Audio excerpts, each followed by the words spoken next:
So I've heard a bit about a potential new Super Mario movie in the works that's currently kind of I don't think they can top the old one. Going through the potential production phase, but they've also gone through more licensing stuff in terms of theme parks, which you brought to my attention. Can you talk a little bit about that? So right now at the Universal Studios location in Japan, they're actually already under construction on called a Nintendo Land. It's a handful of rides. They've been very secretive, but we know there'll be a Mario Kart ride. But think of it like the Star Wars expansion at Disney, a very immersive land, just a big deal. And in Orlando, they've said we are going to build out Nintendo properties, but they've been very cagey about where. And the rumors had always been sort of at the original Universal Studios. There's kind of a kids area that's a little bit lifeless. It would make sense. But then about a month ago, it became public that Universal Studios is building a fourth gate, another theme park, and they've amassed a big chunk of land to do that. So it's very logical to think that Nintendo is going to be the cornerstone, the sort of Harry Potter of this new theme park. And maybe there will be something tying it to one of the other theme parks, like the train ties the two Harry Potter world together to sort of help sell multi-day tickets. So this is a risk for Universal and a huge win for Nintendo because they're getting the licensing fee, whether it's an instant success or not. And all the new people going to this park, enjoying those rides, again, bringing them potentially into this world for Nintendo. In theory, you're going to get people who go on the ride not knowing what Mario Kart is or never having, played Pokemon, and that are going to enjoy the ride experience and then go out and experience the video games. Yep. All right. The last step, we only have a couple more minutes. I do want to talk about esports since that's one of the more popular trends at the moment in the entire video game sector and where Nintendo is with kind of this trend. So if you're a listener and you guessed that Nintendo was a little bit late to the game, again, you'd be right.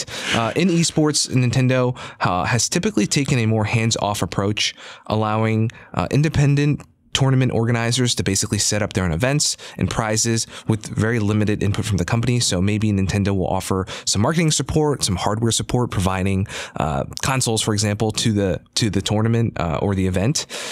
But their efforts have ultimately been nothing like what Activision and EA have on the in the works in terms of these multi-million-dollar franchises, major tournaments, thousands of spectators, and these really big cash prizes even.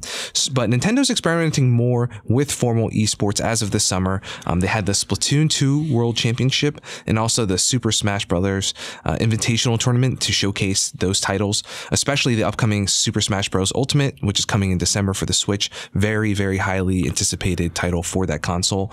It should be a huge seller in the holiday season. So I think even Super Smash Bros. Alone could be a big tailwind for increased software sales or game sales, and also console sales for anyone who's been holding out for this, one of the most popular multiplayer titles of all time, really. And they've really built the case for buying the Switch by, at first it's like, well, okay, Mario Kart, I kind of want that. Then they add one title every quarter that eventually you're like, boy, I have to get this. There's like 10 things. But in terms of esports, they have to engineer some of their games a little differently. If you look at sort of older versions of Super Smash Brothers, they're not purely competitive games. There's a level of goofiness to it that sort of takes away in the esports. So I haven't played the new title, but I would assume it's going to at least have the option of a more pure who is better competition, as opposed to we're playing and then I stepped on something that made me super powerful and I kill you and it had nothing to do with who's better. So I would assume they're going to have to either have loose, more fun tournaments that aren't as competitive, or they're going to have to put out games that sort of work to that world. Yeah. All right. So we're running out of time. Final thoughts from me, Matt. This is definitely a case where I can see where you're coming from in that Nintendo does not get enough love compared to some of the other US-based video game companies. But I think the turnaround, thanks to the success of the Switch, is pretty undeniable. And I do really like some of the other investments and focuses that the management is taking in terms of what they can do with all that valuable IP that they have.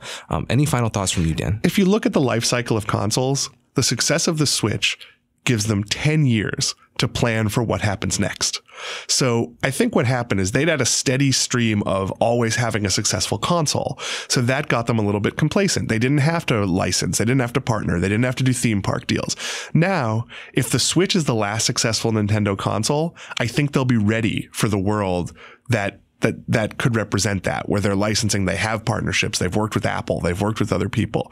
So this sort of reset the company and gives them time to become a growth story when they were definitely a shrinking story that owned some really good IP. So this makes me very excited about the future of Nintendo. Yeah, and it certainly helps to be able to make some of those investments, go through some of these experiments when you're on a swing and you're doubling revenue in the past fiscal year.